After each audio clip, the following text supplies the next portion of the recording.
Hello everyone and welcome to a short guide on the new features in Motive 1.10. We've got a lot to cover, so let's jump right in.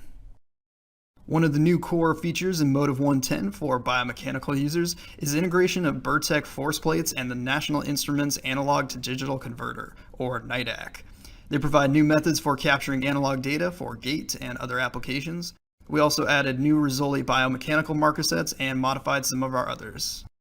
Another big new feature is the ability to edit marker labels, colors, and sticks for skeletons. The ability to change marker labels helps when custom marker names are needed.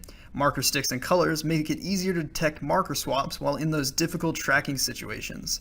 Default marker templates are applied to all newly created skeletons, but you can update old skeletons to use these templates by right-clicking on the skeleton and selecting Update Markers. If you want to create your own templates, you can select Export Markers in the right-click menu, and then edit the XML file generated. To import your changes, select Rename Markers in the right-click menu and select your newly created file. As a highly requested feature from our users, Motive now supports the ability to recalibrate one-to-many cameras. So if a camera does get bumped, you can select it, click Start Wanding, and Motive will recalibrate for that selected camera. Make sure you wand in such a way that you're seen by at least one other camera. System latency has been improved for massive amounts of rigid bodies with the enhanced performance option in rigid body properties. Here you can see we are smoothly capturing 75 rigid bodies at once. We also added the ability to delete 2D data from a take.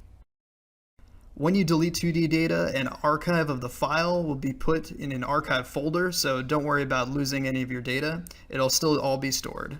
You can also trim the size of a take.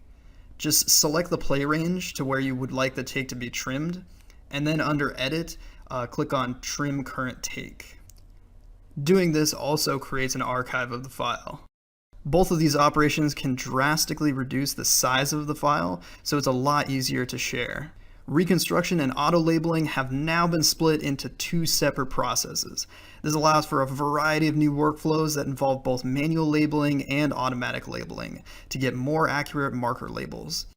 You can auto-label, reconstruct, or reconstruct and auto-label the full take or partial frames of the take. You can see here we're taking some badly labeled data and running it through our auto-labeler to get a much better result. Rigid body solve locations will now update in 3D mode as well. So editing marker labels associated with rigid bodies will modify the solve location in 3D mode. You'll notice that some of the parts of the user interface has been changed. One of the biggest ones is the Motive batch processor being located right here on the project pane. The Motive batch processor is a program designed to run scripts that edit take files in bulk.